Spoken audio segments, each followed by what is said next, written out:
नमस्कार, आर्या न्यूज देख रहे हैं यहाँ पर। मैं आपके साथ अलका सिंह। बुलेटिन की शुरुआत करते हैं। दिल्ली एमसीडी में संघर्ष कर रही आम आदमी पार्टी के बवाना से पार्षद पवन सहरावत ने बीजेपी का दामन थाम लिया है। इससे आम आदमी पार्टी को बड़ा झटका माना जा रहा है। भगवा चोला ओढ़ने के साथ ही पार्षद पवन सहरावत ने आम आदमी पार्टी और अरविंद केजरीवाल पर गंभीर आरोप लगाए हैं। उन्होंने कहा कि वो केजरीवाल सरकार के भ्रष्टाचार के वजह से आम आदमी पार्टी में छोड़कर बीजेपी में शामिल हुए। पार्षद पवन सहरावत को दिल्ली बीजेपी के कार्यकारी अध्यक्ष वीरेंद्र सचदेवा ने पार्टी की सदस्यता दिलाई। बीजेपी ज्वाइन करने के बाद पार्षद पवन सहरावत ने मीडिया से बात करते हुए कहा कि एमसीडी सदन में स्टैंडिंग कमेटी के चुनाव होने हैं। वहीं उनकी पार्टी इस चुनाव के दौरान लगातार हंगामा कायम रखने के लिए दबाव बना रही थी। इस सभी पार्षदों को उसके लिए प्रेशराइज किया जा रहा था। उन्होंने दावा किया कि आम आदमी पार्टी के अंदर तमाम नेताओं को घुटन महसूस हो रही है और ये सभी नेता बाहर निकलने का अवसर ढूंढ रहे हैं।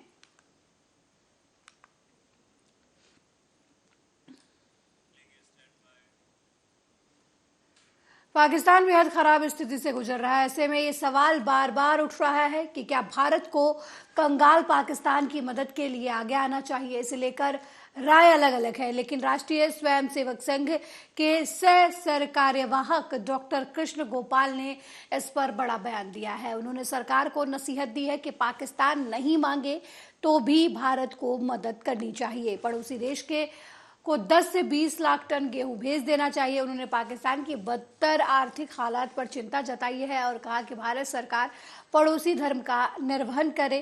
कृष्ण गोपाल ने कहा कि पाकिस्तान हमसे लड़ता झगड़ता रहता है।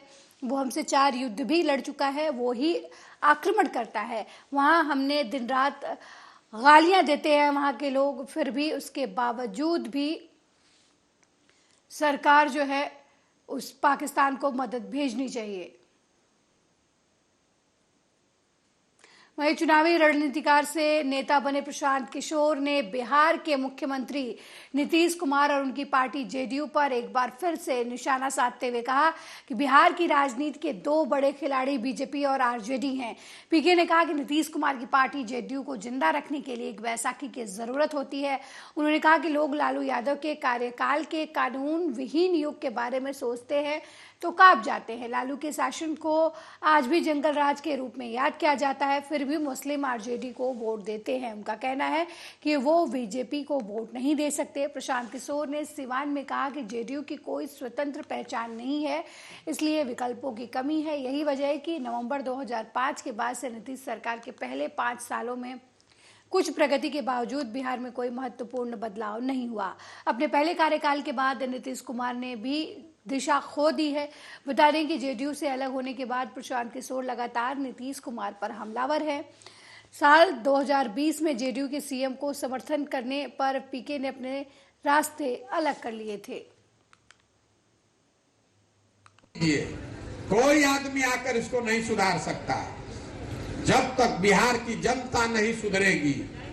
आप इस बात का संज्ञान नहीं लेंगे कि हमको अपने और अपने बच्चों के लिए वोट करना है, तब तक कोई नहीं बिहार को सुधार पाएगा। जरा बुझाता एगो कोई आई सुधार दिहित बिहार तरवा के याद दिलावे चाहता नहीं। 2014 में मोदी जी आयल रहन। 2014 में मोदी जी के हम ही अभियान चलावत रही।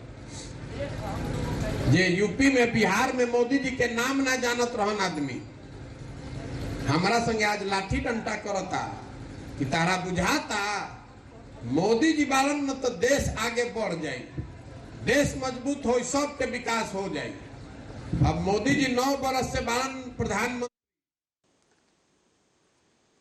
National eligibility cum entrance test NEET PG 2023 स्थगित करने की याचिका पर सुप्रीम कोर्ट आज यानी 24 फरवरी 2023 को सुनवाई करेगा। सुप्रीम कोर्ट ने मामले को सूचीबद्ध किया है। नेट पीजी परीक्षा को स्थगित करने की मांग वाली याचिकाओं पर सुनवाई होगी और इस पर फैसला भी होगा। सूत्रों की मिली जानकारी के मुताबिक नेट पीजी 2023 स्थगित करने की याचिका पर जस्टिस एस रविंद्र भट्ट और दीपांकर दत्ता सुनवाई करेंगे।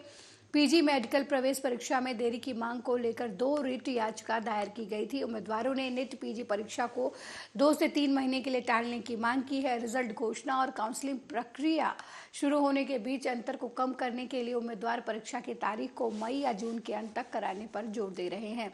अभी तक नीट पीजी 2023 के रिजल्ट 31 मार्च 2023 तक घोषित होने की उम्मीद है।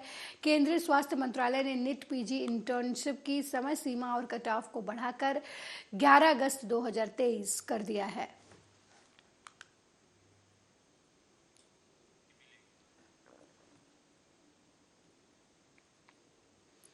वहीं महाराष्ट्र के मुख्यमंत्री एकनाथ शिंदे के बेटे सांसद श्रीकांत शिंदे ने गुरुवार को उद्धव ठाकरे गुट के नेता संजय राउत के आरोपों को खारिज कर दिया। इस दौरान उन्होंने राउत पर जमकर निशाना साधा और कहा कि राउत सिजोफ्रेनिया से पीड़ित हैं। दरअसल संजय राउत ने 2 दिन पहले आरोप लगाया था कि कल्याण लोकसभा क्षेत्र का प्रतिनिधित्व करने वाले श्रीकांत शिंदे ने थाने के एक अपराधी को उस पर हमला करने के लिए सुपारी दी है।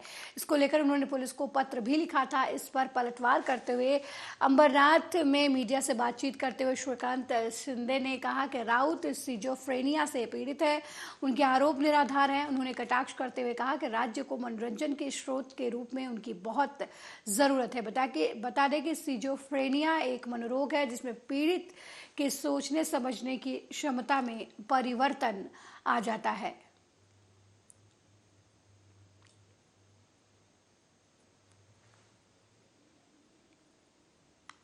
भारतीय विदेश मंत्री एस जयशंकर ने एक बार फिर पाकिस्तान पर निशाना साधा है। उन्होंने कहा कि पाकिस्तान में जो बदहाली के हालात हैं उसके लिए पाकिस्तान खुद जिम्मेदार है।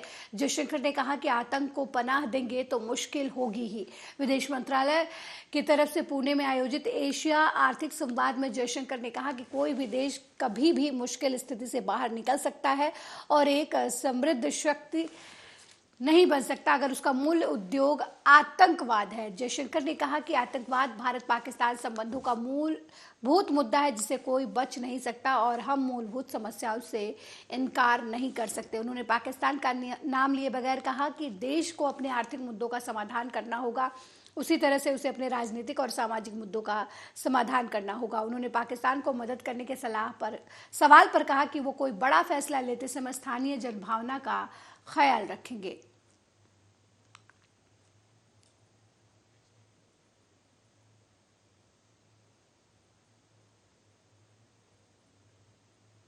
वहीं उत्तर प्रदेश के कानपुर में जलकर हुई मां बेटी की मौत के मामले में कानपुर देहात जा रहे किसान नेता राकेश टिकैत और अयाज सदर तहसील के साई मंदिर पहुंचे। यहां पर टिकैत का जोरदार स्वागत किया गया। वहीं इस मौके पर राकेश टिकैत ने सरकार पर जमकर हमला बोला। उन्होंने कहा कि सरकार बेलगाम है, सरकार जनता के हित से उसका कोई सरोकार नहीं है, सरकार का जो बजट है वो भी किसी काम का नहीं है। एमएसपी कानून क्यों नहीं लागू करती सरकार? यूपी के चर्चित प्रकरण नेहा राठौर को दिए गए नोटिस के ऊपर सवाल उठाते हुए राकेश टिकैत ने कहा कि जो भी सरकार के विरोध में कुछ बोलता है उसको सरकार नोटिस पकड़ाती है। कानून का उल्लंघन और ना मानने वाली सरकार ये सच को नोटिस देती है। सरकार मकान तोड़े जा रही है, हालात ठीक नहीं है। जाति और धर्म के मुद्दे पर बोलते हुए राकेश टिकैत ने कहा कि अभी तो कुछ नहीं बल्कि आगे देखिए, इसी से वोट मिलते हैं।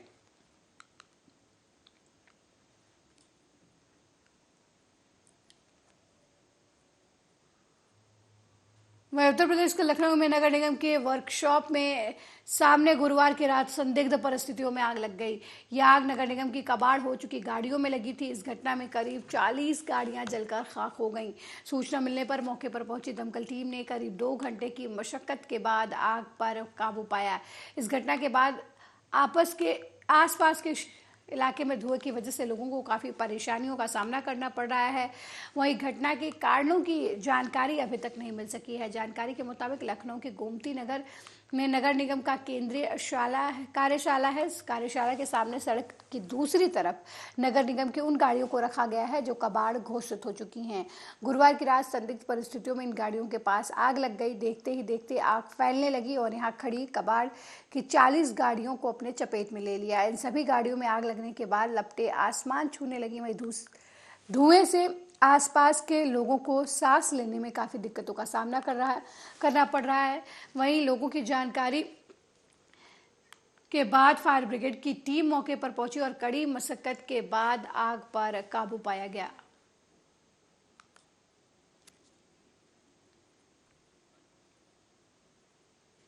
वहीं लुलु मॉल के हाइपर मार्केट में मंत्री संजय गंगवार ने लुलु फॉर्म फ्रेश उत्सव का उद्घाटन किया। इस उत्सव में नोमान अजीज ने ग्राहकों से भरपूर लाभ उठाने का निवेदन किया। लुलु मॉल का मुख्य उद्देश्य किसान भाइयों की सहायता करना, स्थानीय उत्पादों को बढ़ावा देना है।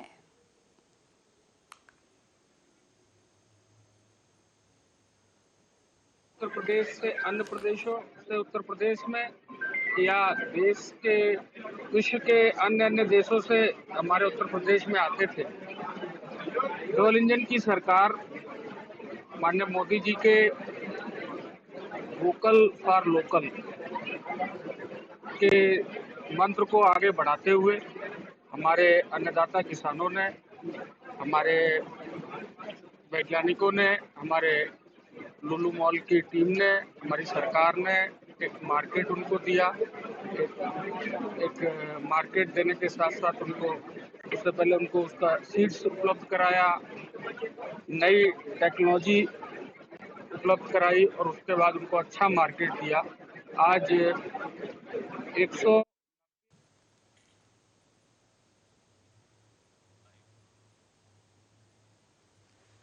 भारत ने गुरुवार को संयुक्त राष्ट्र महासभा में पाकिस्तान के खिलाफ अपने जवाब के अधिकार का इस्तेमाल किया और इस्लामाबाद को आतंकवादियों को सुरक्षित पनाहगाह मुहैया कराने वाले देश के रूप में अपने ट्रैक रिकॉर्ड को देखने की सलाह दी। यूएनजीए के 11वें आपातकालीन विशेष सत्र में भारतीय काउंसलर प्रतीक माथुर ने कहा कि पाकिस्तान को एक देश के रूप में अपने ट्रैक रिकॉर्ड को देखना चाहिए जो आतंकवादियों को शरण देता है और सुरक्षित आश्रय प्रदान करता है। वो एक ऐसा बिना किए संकोच के करता है। ये कहने के लिए मंच का इस्तेमाल कर रहा हूं कि भारत ने पाकिस्तान के शरारती उकसाओं का जवाब नहीं देने के लिए इस समय को चुना है। पाकिस्तान के प्रतिनिधि को हमारी सलाह है कि हमने अतीत के कई राइट टू रिप्लाई का इस्तेमाल किया, उनको देख ले। प्रतीक माथुर ने पाकिस्तान के अनावश्यक उकसावे को अफसोसजनक बताते हुए ये भी कहा कि 2 दिनों की गहन चर्चा के बाद संयुक्त राष्ट्र में मौजूद सभी सदस्य इस बात पर सहमत हुए कि संघर्ष और कलह को हल करने का एकमात्र रास्ता शांति का हो सकता है।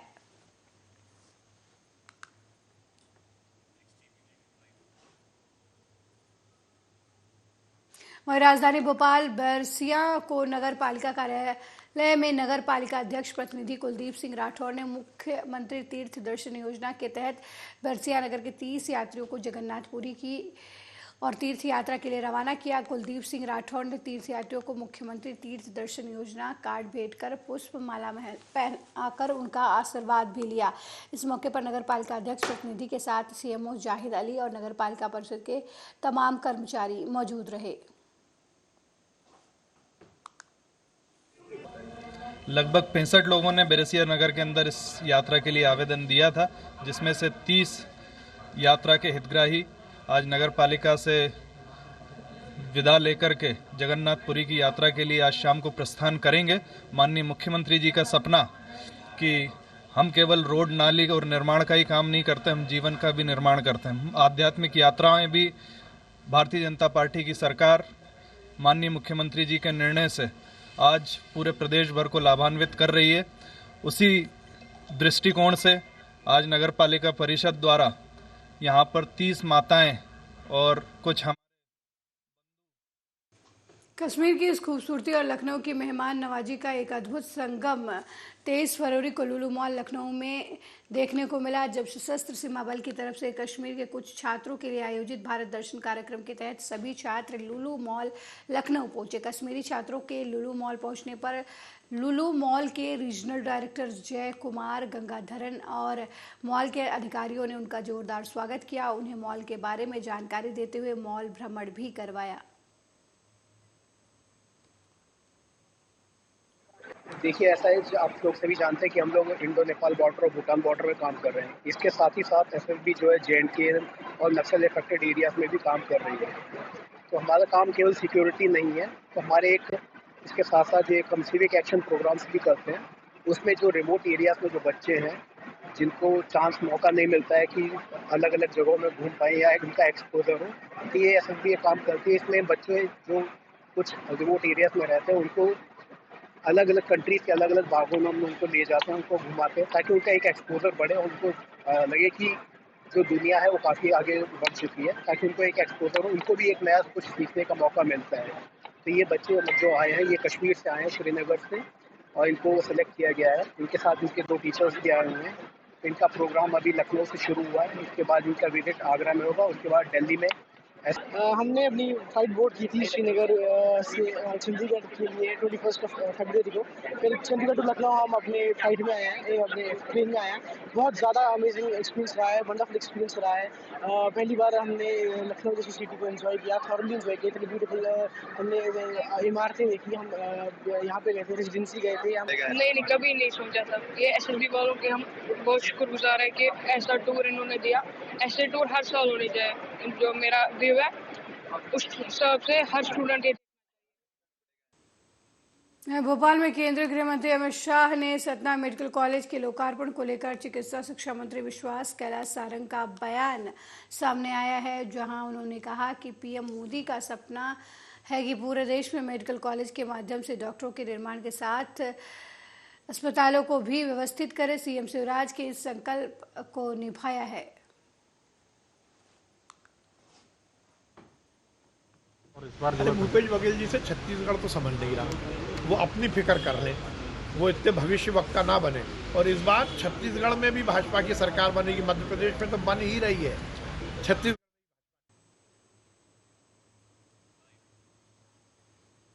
वहीं विकास यात्रा के दौरान भाजपाइयों ने पूर्व मुख्यमंत्री कमलनाथ का पुतला फूका और इस दौरान उन्हें भगवान से सद्बुद्धि देने का भी आग्रह किया। पूर्व मुख्यमंत्री कमलनाथ ने मध्य प्रदेश को मदिरा प्रदेश कहे जाने वाले बयान से बीजेपी में नाराजगी है। इसी के चलते प्रदेश भर में कमलनाथ के बयान का विरोध करते हुए उनके खिलाफ धरना प्रदर्शन किया जा रहा है। उज्जैन में भी विकास यात्रा के दौरान बीजेपी कार्यकर्ताओं ने दानी गेट पर पूर्व मुख्यमंत्री कमलनाथ का पुतला जलाते हुए उनके खिलाफ नारेबाजी की। पूर्व मंत्री और विधायक पारस जैन ने इस दौरान उन पर कटाक्ष भी किया।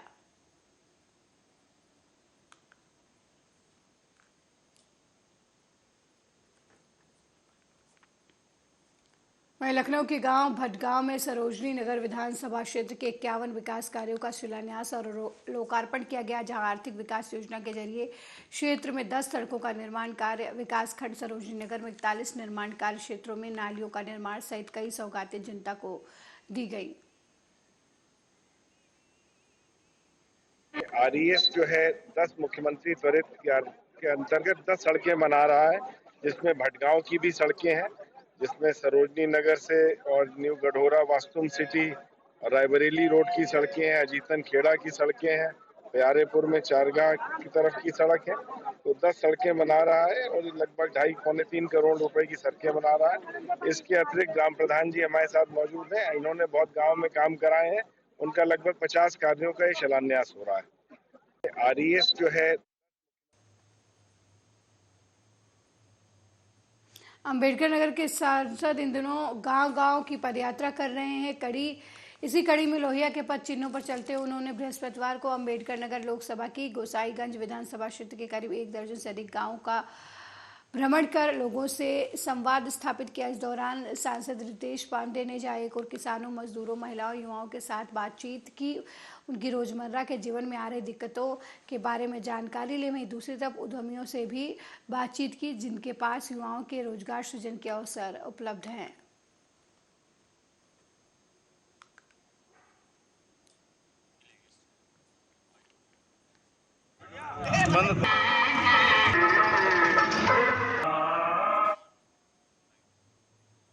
वहीं बढ़ रहे जुर्म और साथ ही चोरियों और लूट के मामलों के खिलाफ संगरूर के एसएसपी सुरेंद्र लांबा ने प्रेस कॉन्फ्रेंस की और पुलिस ने लुटेरों को गिरफ्तार किया। इसके साथ ही पुलिस ने मीडिया से बात करते हुए बताया कि पिछले दिनों संगरूर में जो लूट के मामले सामने आए हैं, उनमें से एक मामला जहां 5 लाख रुपए की नकदी चोरी की थी, उनमें से 4 दोषियों को गिरफ्तार कर लिया गया है और उनके खिलाफ जांच शुरू कर दी गई है। साथ ही 2 दोषी जिन्होंने गाड़ी में लूट की घटना को अंजाम दिया था, इस मामले में मुख्य आरोपी को भी गिरफ्तार कर लिया गया है। बताया गया है कि मुख्य दोषी गुरजीत सिंह गोल्डी, जो कि फाइनेंस कंपनी में काम करता था, जो पहले ऑनलाइन गेम में पैसे हार गया था, जिसके बाद उसने ये योजना बनाई और जो भी लोग रास्ते से पैसा लेकर आएंगे उन्हें लूटने की बात कही और इन पैसे को हड़प लिया। लेकिन उसकी ये योजना नाकामयाब रही और देखते ही देखते आखिरकार पुलिस ने लूट की घटना का पर्दाफाश कर दिया।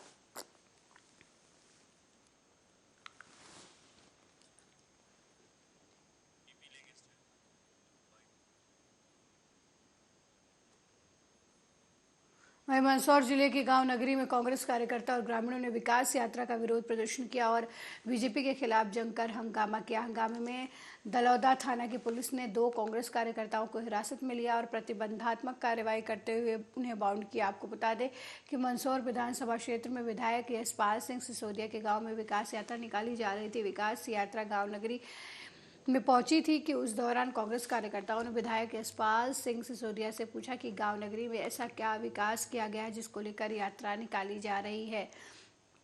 तभी विधायक ने कहा कि कोई विकास कार्य नहीं किया गया, जिसके बाद बीजेपी कार्यकर्ता और कांग्रेसियों में काफ़ी झड़प हो गई। मौजूदा ददौला थाना पुलिस ने दोनों पक्षों को शांत कराने के लिए 2 लोगों को पुलिस के वाहन में बिठाकर थाने लाई।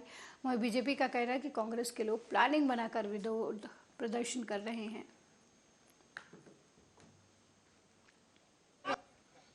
मऊगंज से विकास यात्रा का विरोध पत्थरबाजों के द्वारा प्रारंभ हुआ है और कांग्रेस के वरिष्ठ नेताओं के इशारों पर इस प्रकार का हुड़दंग करने वाले असामाजिक तत्व भी हैं और कांग्रेस के जिम्मेदार लोग हैं जो पदों पर बैठे हैं। ये आम जनता की तरफ से विरोध नहीं था।